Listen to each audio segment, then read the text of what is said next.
Pixonic on maintaining its quality-first ethos after Mail.ru's $30 million acquisition. March 13, 2017, 2 p.m. by Matt Suckley. Features editor Pixonic on maintaining its quality-first ethos after Mail.ru's $30 million acquisition. Founded back in 2009, Moscow-based developer Pixonic began life as a publisher for social networks. It transitioned to mobile in 2011, launching the casual island builder Robinson. The game enjoyed moderate success, but Pixonic's true passions were elsewhere. We decided to do something that was closer to us as gamers. We went to hardcore, midcore, and PvP. Pixonic COO Igor Klyukin tells Pocket Gamer Biz at White Nights Prague. I guess it was the right decision.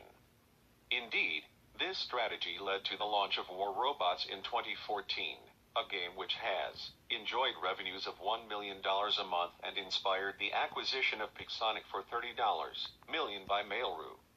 Since the foundation of our company, we had a lot of people on the board, a lot of investors, says Klyukin of the circumstances behind the deal. It was hard to continue to grow with a lot of people on board with different opinions, and sometimes it was hard to manage everything. We decided to make this deal. Everybody wins from that, on all sides.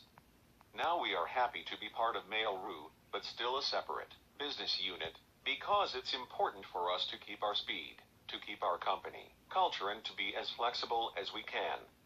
Early to the party, War Robots remains Pixonic's flagship game, and Klyukin believes that its continued success is down to it being the right game at the right time. With War Robots, I guess we found the trend before it was obvious, he reflects. We had a few years to develop it before it became obvious for all others. When we make the game more interesting, retention and willingness to pay increases. Igor Klyukin, the trend, or rather trends, to which he refers is midcore, good visual effects, 3D, and of course online PvP. But the story of War Robots hasn't been one of explosive, immediate success. Rather, Pixonic's carefully considered tweaks have promoted growth over time. For the first half a year, almost a year, the game wasn't so profitable, Klyukin reveals. But we worked on its quality, and then we could start to boost our marketing, the second point of growth. When we make the game more interesting and more entertaining, the retention of players increases and their willingness to pay increases, which means you can boost your marketing. It's a cycle. Quality first for Pixonic, quality of gameplay is always the first priority. This is why the firm only introduced in-game events, a staple of long-term free-to-play success, less than a year ago.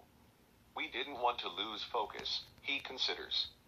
Other development companies focus on in-game offers and forget about the game. If there is a problem, game designers don't think, what is the issue with this content? Maybe we should rebalance it. They start thinking maybe we should make a greater discount, or put a banner in the user's face more frequently. Klyukin suggests that gameplay is falling down the pecking order when it comes to the priorities of free-to-play game developers, and that this is not conducive to creating enjoyable experiences. Developers versus players. Furthermore, he explains that any developer putting monetization before enjoyment is creating an unnecessarily adversarial dynamic with the player. Players don't pay for your game because they have to, or their life depends on it. Igor Klyukin, there is an approach, a wrong approach, I believe, where game developers think of users as some kind of, not an enemy exactly, but not a partner, he says. The game developer wins when they get money from them, and users lose, but you're making a game. Players don't pay for your game because they have to, or their life depends on it. They pay because you made something valuable for them.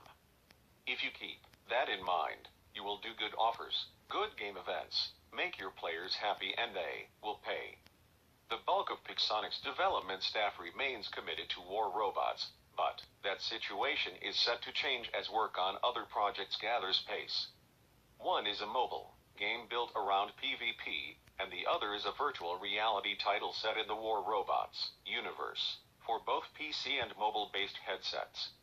Precise details of these games are thin, on the ground at present, but what is clear is that they are being built with the same quality first, player-friendly philosophy as war robots. Even a $30 million acquisition hasn't changed that.